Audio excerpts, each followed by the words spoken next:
Good morning students. हमने पिछली class में पढ़ा था कि शोधन में रसायन दो प्रकार से यूज हो सकते हैं, एक तो साबुन की तरह और एक अपमार्जक की तरह। देखिए इस चैप्टर में हम पढ़ क्या रहे हैं, हमारा चैप्टर है दैनिक जीवन में रसायन, केमिस्ट्री इन डेली लाइफ, कि रासायनिक पदार्थों का दैनिक जीवन में किस प्रकार से और किस वस्तुओं में, किस फील्ड में, किस क्षेत्र में उपयोग हो सकता है। तो हमारा जो पहला फील्ड था वो हमने पढ़ा था खाद्य में रसायन, कि खाद्य सामग्री में रसायनों को हम कितने प्रकार से यूज कर सकते हैं। तो हमने 4 प्रकार पढ़े थे साहब, कि खाद्य पदार्थों में रसायनों को हम 4 प्रकार से यूज कर सकते हैं, 4 प्रकार के कार्य उनके हो सकते हैं। एक तो पढ़ा था खाद्य परिरक्षक, कुछ ऐसे रसायन होते हैं जो कृत्रिम मधुगुण कर्मक का कार्य करते हैं, कुछ फूड कलर होते हैं जिनको मैं खाद्य रंग कहूँगा, और कुछ केमिकल्स जो है वो एंटीऑक्सीडेंट होते हैं, प्रतिऑक्सीकारक का काम करते हैं। खाद्य में रसायन के बाद हमारा दूसरा क्षेत्र आया था चिकित्सा में रसायन। चिकित्सा में रसायन में हमने कई प्रकार के रसायनों का कई प्रकार के रोगों के उपचार में अध्ययन पढ़ा। तो पढ़ा था हमने कि प्रति एलर्जी प्रकार की औषधि है, प्रति अम्ल है, प्रति निषेचक औषधि है, प्रतिजैविक है, पीड़ाहारी है, प्रशांतक औषधि है। इनके बाद हमारा तीसरा क्षेत्र था वो था शोधन में रसायन, केमिस्ट्री के केमिकल्स का उपयोग धुलाई में किस प्रकार हो सकता है। तो 2 प्रकार से यूज हो सकते हैं, साबुन की तरह और अपमार्जक की तरह। हमने पिछली क्लास में पढ़ा था कि साबुन क्या होते हैं, लंबी कार्बन श्रृंखला के वसीय अम्लों के सोडियम या पोटेशियम लवण क्या कहलाते हैं, साबुन कहलाते हैं। सोडियम लवण कठोर साबुन होता है, कपड़े धोने के काम में आता है। पोटेशियम लवण मृदु साबुन होता है, एक बाथिंग सोप की तरह कार्य करता है। साबुन के हमने प्रकार भी पढ़े होंगे कि साबुन क्या है, साबुन बनाने की विधि साबुनीकरण कहलाती है। वसाम्ल का 1 मोल है, कास्टिक सोडे का 3 मोल है, तो ग्लिसरीन का 1 मोल प्राप्त होता है, साबुन के 3 मोल प्राप्त होते हैं। साबुनीकरण हमने पढ़ा था, ठीक है। साबुन कठोर जल में काम क्यों नहीं करता, ये भी हमने प्रश्न पढ़ा था। आज हमारा जो टॉपिक है वो है कि केमिस्ट्री के रसायन का उपयोग हम अपमार्जक में भी कर सकते हैं। तो साबुन और अपमार्जक में क्या अंतर होता है, हम अपमार्जक पढ़ने के बाद का टॉपिक पढ़ेंगे। तो हमारा जो आज का टॉपिक है वो है अपमार्जक। टॉपिक चल रहा है हमारा शोधन में रसायन, शोधन में रसायन।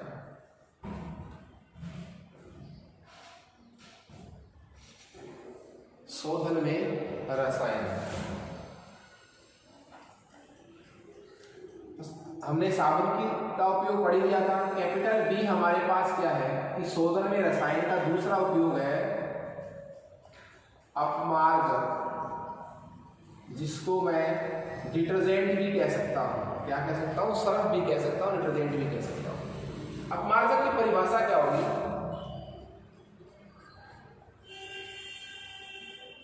लंबी कार्बन श्रृंखला के सल्फ्यूरिक अम्ल या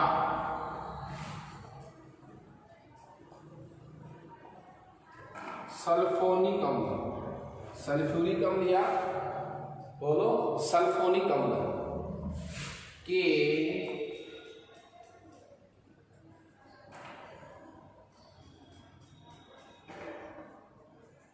सोडियम लवण होते हैं।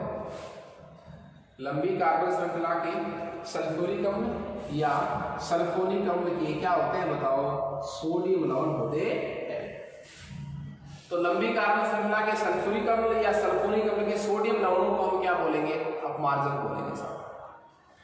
देखिए अपमार्जक जो है वो साबुन नहीं है साहब, ध्यान देना, साबुन नहीं। साबुन क्यों नहीं है, मैं डिटर्जेंट को, सर्फ को साबुन क्यों नहीं बोल सकता, क्योंकि साबुन की परिभाषा क्या कहती है, लंबी कार्बन श्रृंखला के वसीय अम्लों का सोडियम लवण यदि है तो उसे मैं क्या कहूँगा, साबुन कहूँगा। वो नहीं है तो मैं उसे साबुन नहीं कहूँगा। तो ये साबुन तो नहीं है। साबुन क्यों नहीं है, क्योंकि परिभाषा इसके अलग है। लेकिन ये साबुन की तरह किसका काम करता है? ये धुलाई का काम करता है, ठीक है, शोधन का काम करता है। इसलिए यह काम चूंकि किसका करता है? साबुन का, लेकिन साबुन है नहीं, इसलिए इसका एक नाम और निकाल दिया अच्छा सा, साबुन रहित साबुन। साबुन रहित साबुन किसको कहते हैं? अपमार्जक को। सॉप विदाउट सॉप साबुन नहीं है, इसकी परिभाषा साबुन का पालन नहीं कर रही है, लेकिन ये साबुन की तरह क्या करता है? धुलाई का काम करता है। इसलिए अपमार्जक को, डिटर्जेंट को, सर्फ को अपन क्या कहते हैं? बोलिए, साबुन रहित साबुन कहते हैं। देखिए, अब आप ये कहेंगे कि साबुन की तरह धुलाई करता है, लेकिन साबुन नहीं है, क्योंकि ये साबुन की परिभाषा का पालन नहीं करता। तो जो साबुन की परिभाषा का पालन नहीं करता वो साबुन नहीं बोलेंगे, क्योंकि साबुन किसको बोल रहे हैं? वसी अम्लों के सोडियम लवण को। वो तो ये है नहीं। एक छोटा सा एग्जांपल मैं आपको बायोलॉजी का दे दूं। जैसे मैं कहूं कि फ्रूट क्या है, फ्रूट्स क्या है, फल की परिभाषा क्या है? बायोलॉजी के अकॉर्डिंग फल की परिभाषा क्या होती है? मैच्योर ओवेरी, परिपक्व अंडाशय को क्या कहते हैं? फल। Mature ovary is known as fruit. परिपक्व फल क्या है? परिपक्व अंडाशय। लेकिन देखिए, नारियल फल भी बोलते हैं। नारियल को क्या बोलते हैं? तो नारियल फल है। नारियल फल नहीं है, नारियल है भ्रूणपोष। तो ये सब आभासी फल है, क्योंकि फल किसको कहेंगे? बायोलॉजी कहती है कि फल किसको बोलो आप? फल उसे बोले जो क्या है? मैच्योर ओवेरी है, परिपक्व अंडाशय यदि है तो आप उसको फल बोल सकते हैं। ये नहीं कि उसको खाते हैं, मीठा है तो वो फल है। तो बायोलॉजी के हिसाब से तो वो फल नहीं है, नारियल भी नहीं है, क्योंकि परिपक्व भ्रूणपोष है। तो उसी प्रकार मैं कह सकता हूं कि रसायन क्या कहता है कि साबुन किसे कहते हैं? वसीय अम्लों के सोडियम लवण को साबुन कहते हैं। अब ये वसीय अम्लों के सोडियम लवण तो है नहीं, इसलिए इनको साबुन तो बोलेंगे नहीं। पर ये साबुन की तरह किसका काम करते हैं? धुलाई का काम करते हैं, इसलिए इनको क्या कहते हैं? साबुन रहित साबुन। साबुन नहीं है, फिर भी साबुन की तरह क्या करते हैं? कार्य करते हैं।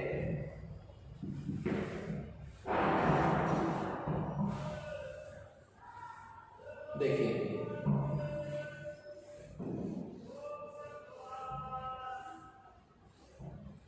जो अपमार्जक होते हैं वो उदासीन प्रकृति के होते हैं। सब अपमार्जकों का जो जलीय विलीन होता है, सर्फ का जो जलीय विलीन होता है, वो उदासीन प्रकृति का होता है, त्वचा का नुकसान नहीं होता। लेकिन जो साबुन का जलीय विलीन होता है, साबुन लगाते हैं शरीर पर, साबुन का जो जलीय विलीन होता है वो क्षारीय प्रकृति का होता है, त्वचा को जलाता है लंबे समय तक यूज करने से। इसलिए साबुन की बजाय अपमार्जक श्रेष्ठ होता है। तो मैं एक प्रश्न पढ़ूं इसमें कि साबुन तथा अपमार्जक में अंतर।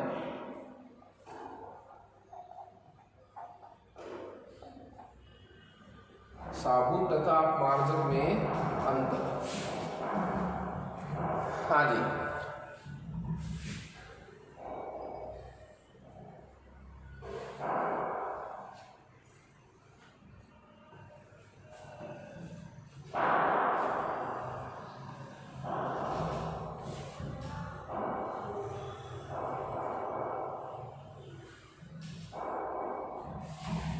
इधर तो लिखूंगा मैं साबुन और इधर लिखूंगा अपमार्जक। ठीक है, देखिए, जो साबुन होता है वो दुर्बल अम्ल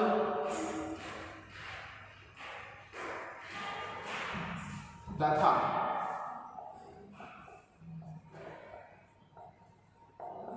प्रबल क्षार से बना लवण होता है। ध्यान दीजिए आप, दुर्बल अम्ल तथा प्रबल क्षार से बना लवण होता है। हमने साबुन बनाया था, साबुन की विधि पढ़ी थी, उसमें लिखा था लंबी कार्बन श्रृंखला के वसीय अम्ल की क्रिया हम NaOH से करवाते हैं, कास्टिक सोडे से। तो कास्टिक सोडा तो क्या था, प्रबल क्षार।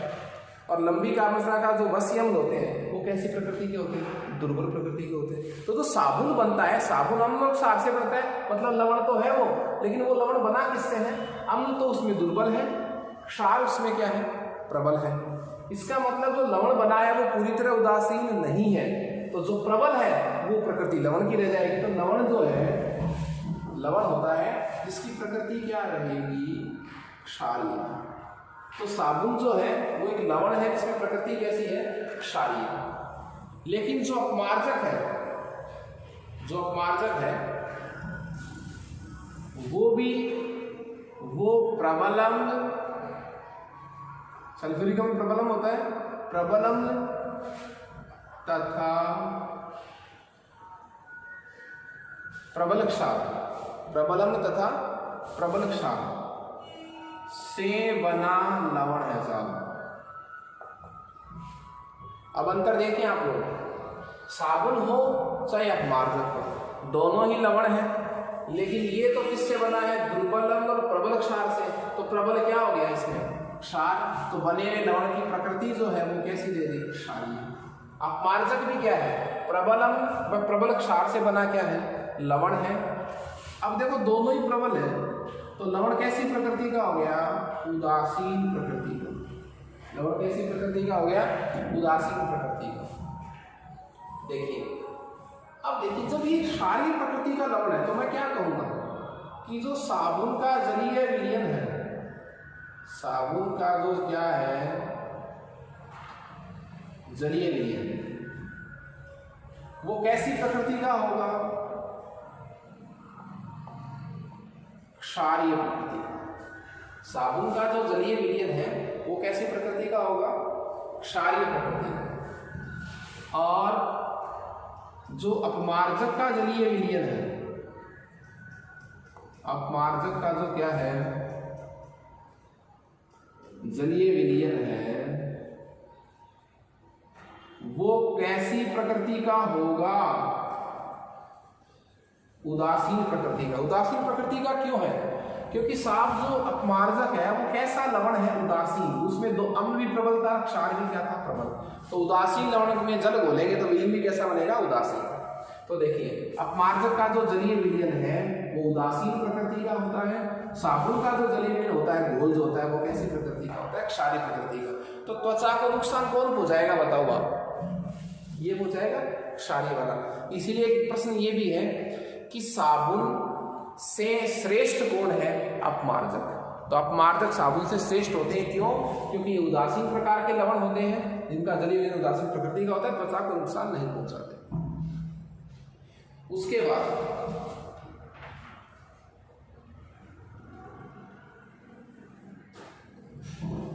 यदि आपको वस्त्र धोने हैं, क्या धोने हैं, वस्त्र,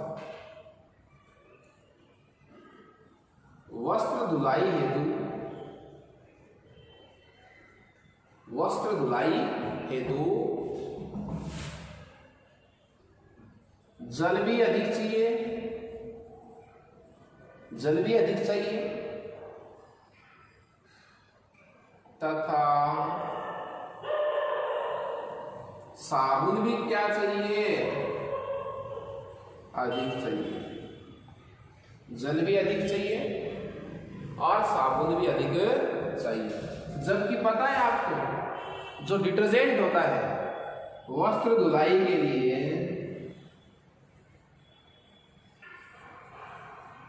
वस्त्र धुलाई हेतु जल भी कम चाहिए और अपमार्जक भी कम चाहिए, सरफ थोड़ा ही चाहिए, पानी भी कम चाहिए। इससे वस्त्र धुलाई करेंगे तो जब पानी भी अधिक चाहिएगा, साबुन भी क्या चाहिएगा, अधिक चाहिएगा। बहुत अच्छा प्रश्न है ये, कौन सा, साबुन में अपमार्जक में अंतर, और श्रेष्ठ कौन है दोनों में, ये वाला श्रेष्ठ है साहब, ये वाला क्या है, श्रेष्ठ है। उसके बाद देखिए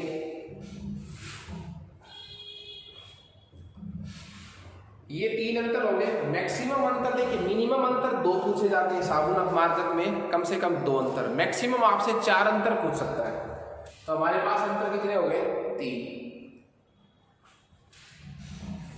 एक प्रश्न हमने कल पढ़ा था कि साबुन जो है वो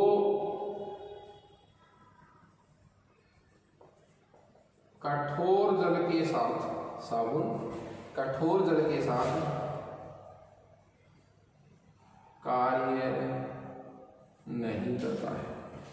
साबुन कठोर जल के साथ कार्य नहीं करता है। कल प्रश्न पढ़ा था हमने, क्यों? कठोर जल में उपस्थित लवण से क्रिया करके ये एविलेसिव यौगिक बनाकर तो कपड़ों से चिपक जाता है। अपमार्जक जो है वो कठोर जल में भी अच्छे झाग देता है। अच्छे क्या बनाता है? झाग बनाता है। तो साबुन सिर्फ मृदु जल के साथ धुलाई का काम करता है, कठोर जल के साथ काम नहीं करेगा।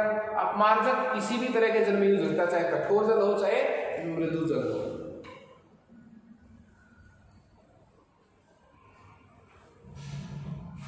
देखिए साबुन जो है, जो साबुन है वो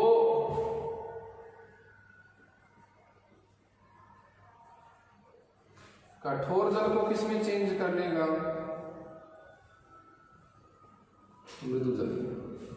जो साबुन है वो कठोर जल को मृदु जल में परिवर्तित नहीं कर सकता, लेकिन जो अपमार्जक है वो कठोर जल को किसमें? मृदु जल में चेंज कर सकता है। और उसकी वजह क्या है? क्योंकि जैसे ही अपमार्जक कठोर जल से क्रिया करेगा, यह कठोर जल में पड़े हुए आयनों से क्रिया करके उनको पात्र के पहले में बैठा देता है साहब। ठीक है, तो ये कुछ अंतर थे साबुन का किसमें? अपमार्जक में। अच्छा प्रश्न भाई, कम से कम आपको 2 अंतर याद रखने हैं, मैक्सिमम आपको 4 अंतर याद रखने हैं।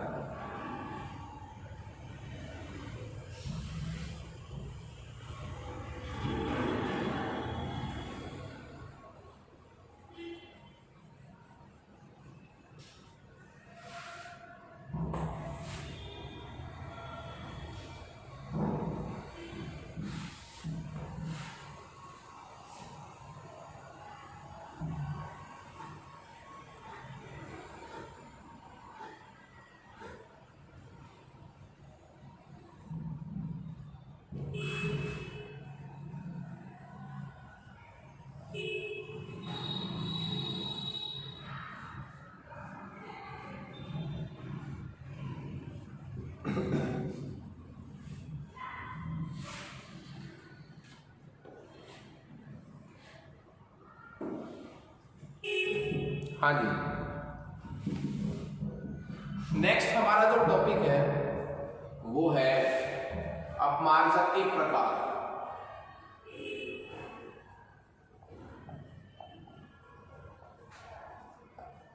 अपमार्जक के प्रकार।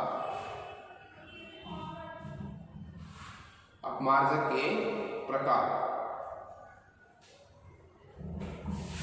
देखिए अपमार्जक के प्रकार में फर्स्ट हमारा है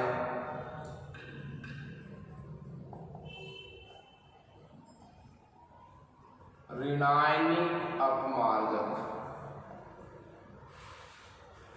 ऋणायनिक अपमार्जक। तो परिभाषा क्या हो जाएगी?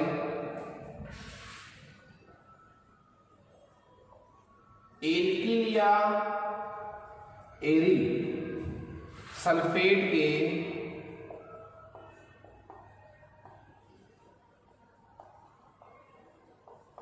सोडियम लवण को, तो ऋणायनिक अपमार्जक देखिए है तो सारे ये अपमार्जक ही, पर ऋणायनिक अपमार्जक का मतलब क्या है? एल्किल या एरिल सल्फेट के जो सोडियम लवण होते हैं वो ऋणायनिक अपमार्जक का कार्य करते हैं। नाम कैसे पड़ा इनका? इन अपमार्जकों में जो बड़ा भाग होता है, जो क्या होता है, बड़ा भाग, फॉर्मूले का जो बड़ा भाग होता है, बड़ा भाग क्या होता है, ऋणायन होता है साहब। बड़ा भाग क्या होता है, ऋणायन होता है। जो कौन मतलब बड़ा भाग, और जो वो कैसी प्रकृति का होता है, ऋणावेशित होता है बड़ा भाग, वो ऋणायन ही जो शोधन क्रिया में भाग लेता है। बड़ा भाग क्या होता है, ऋणायन होता है, जो शोधन क्रिया में क्या लेता है, भाग लेता है। देखिए अब इसका एग्जांपल, इसकी समीकरण आपको भी याद रखनी पड़ सकती है। सोडियम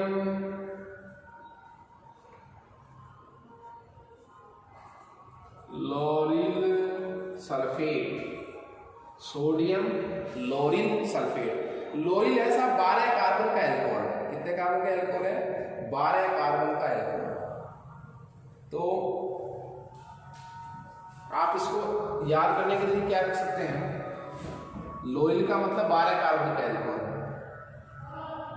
CH3 1 CH2, ये कितने हो गए, 11। कितने कार्बन हो गए टोटल, 12 कार्बन हो गए,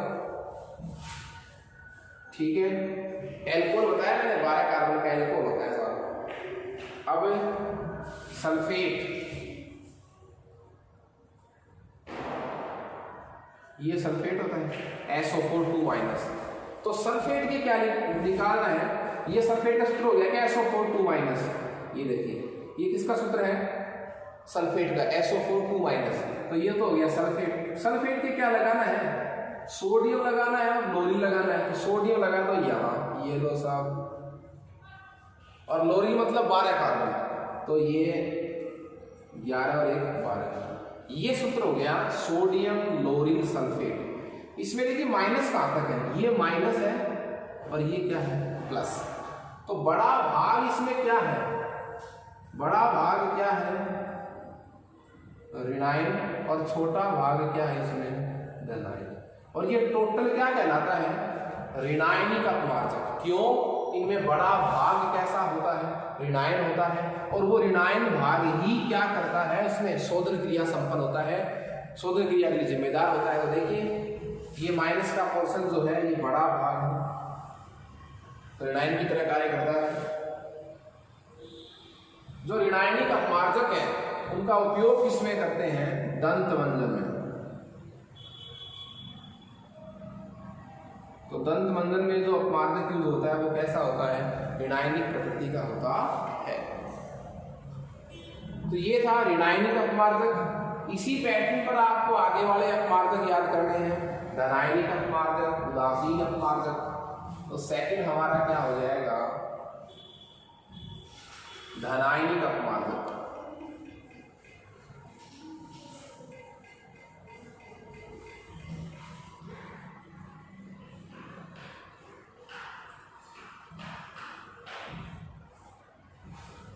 दूसरा हमारा क्या हो जाएगा,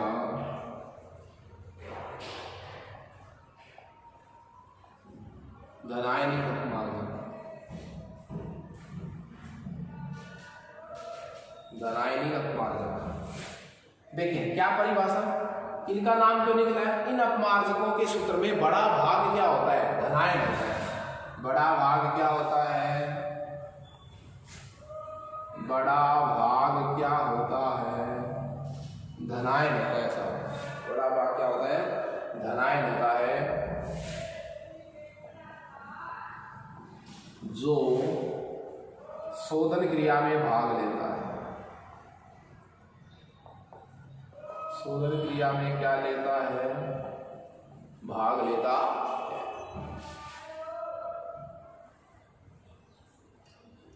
अब शोधन क्रिया में बड़ा भाग धनायन भाग लेगा। एग्जाम्पल जो है वो देखिए, इसका एग्जाम्पल बोर्ड में आया हुआ भी है, सेटिल 16 कार्बन से, याद रह जाएगा, settle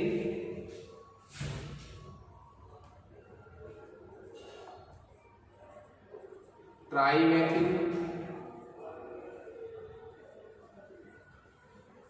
ammonium bromide, cetyl trimethyl ammonium bromide, cetyl trimethyl ammonium bromide. Cetyl का मतलब 16 कार्बन, अमोनियम ब्रोमाइड। अब अमोनियम का सूत्र आपको पता है क्या होता है? अमोनियम का सूत्र क्या होता है साहब? NH4+। ब्रोमाइड येलो ब्रोमाइड, ठीक है, तो लिखो। अब देखो ये है अमोनियम ब्रोमाइड। अमोनियम ब्रोमाइड तो लिख दिया। अमोनियम ब्रोमाइड में आपको क्या जोड़ना है? ट्राईमेथिल, 3 तो क्या जोड़ने हैं? मेथिल समूह, और एक क्या जोड़ना है? 16 कार्बन की श्रृंखला सेटिल। तो 4 चीजें जोड़नी है, 3 मेथिल और 1 सेटिल। तो चारों हाइड्रोजन यहां से हटा दो बस।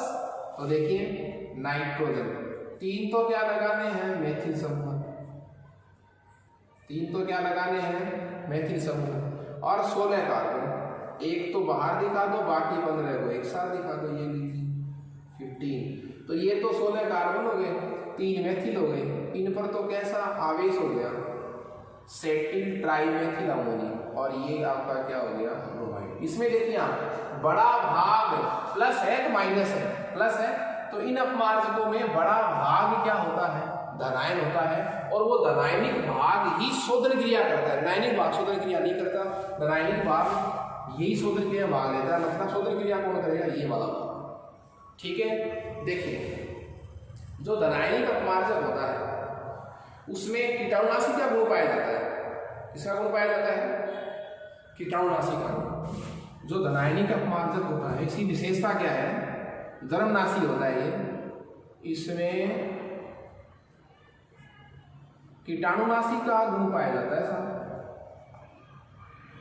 कीटाणुनाशी का क्या पाया जाता है? इसमें गुण पाया जाता है, और कीटाणुनाशी का गुण पाया जाता है, इसीलिए इसका उपयोग, किसका उपयोग? धनायनिक अपमार्जक का उपयोग एसी एयर कंडीशनर में, शैम्पू वगैरह में किया जाता है।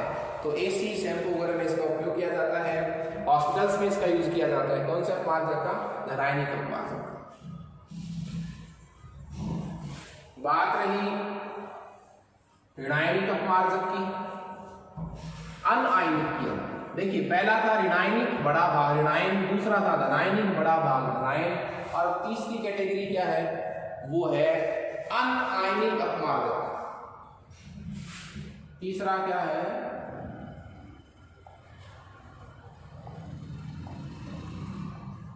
अनआयनिक अपमार्जक। अनआयनिक अपमार्जक। तो अनआयनिक अपमार्जक का मतलब इसमें कोई आयन नहीं होता, ये पूरा उदासीन होता है, इसमें कोई प्लस माइनस नहीं होता, इसमें कोई आयनिक भाग नहीं होता। और इसमें होता क्या है? अनायनिक अपमार्जक में जो क्रियात्मक समूह उपस्थित होता है, जो क्या उपस्थित होता है? क्रियात्मक समूह है, वो जल से क्या बना लेता है? Hydrogen bond. ध्यान देना हम लोग, अनायनिक अपमार्जकों में पड़ा हुआ क्या? क्रियात्मक समूह है, जल से क्रिया करके क्या बनाएगा? हाइड्रोजन बॉन्ड बनाएगा। वो हाइड्रोजन बॉन्ड बनाकर ये अनायनिक अपमार्जक क्या संपन्न करेगा? शोधन क्रिया संपन्न करेगा। और इसका उपयोग जो है वो बर्तन धोने में होता है साहब। बर्तन धोने में जो अपमार्जक यूज होते हैं वो कैसे अपमार्जक होते हैं? अनआयनिक अपमार्जक होते हैं। ओके, तो आज हमारा ये टॉपिक कंप्लीट हुआ कि शोधन में रसायन किस प्रकार से यूज हो सकते हैं। तो हमने 3 क्षेत्रों में रसायनों का उपयोग पढ़ लिया है। खाद्य में रसायन, चिकित्सा में रसायन और शोधन में रसायन। ठीक है, इस चैप्टर में जो अब तक हमने पढ़ा है इसमें आपको पैटर्न कैसे याद रखना है, प्रश्न कैसे आता है, आपको परिभाषा याद रखनी है, उसके 2 एग्जाम्पल याद रखनी है, कोई खास बात कोई रीजन वाला प्रश्न है तो वो आपको याद रखना है। जैसे खाद्य में जो रसायन में प्रश्न कैसे पुटअप होगा कि किन्हीं 2 प्रतिऑक्सीकारक के नाम बताओ, किन्हीं 2 कृत्रिम मधुकरण क्रमक के नाम बताओ, किन्हीं 2 खाद्य रंग के नाम बताओ। यह आपको डिवाइडेशन दे दिया जाएगा, बहुत सारे एग्जाम्पल आपको दिए जाएंगे और पूछा जाएगा कि इनमें कौन सा खाद्य रंग है, कौन सा खाद्य ऑक्सीकारक है। ठीक है, चिकित्सा में रसायनों में आपको इसे ध्यान रखना है, क्योंकि चिकित्सा में रसायन वाला जो टॉपिक है उसमें से प्रश्न 100% आता है। दवाइयों के आपको मिनिमम 2 एग्जाम्पल तो याद रखने ही हैं। साबुन तथा अपमार्जक वाले टॉपिक में आपको दोनों की परिभाषा, दोनों के प्रकार, और उनमें अच्छा प्रश्न क्या था, साबुन तथा अपमार्जक में अंतर क्या होता है। ओके, नेक्स्ट क्लास में हम रंजकों में पढ़ेंगे कि रसायनों का किस प्रकार यूज हो सकता है। Okay, thank you students.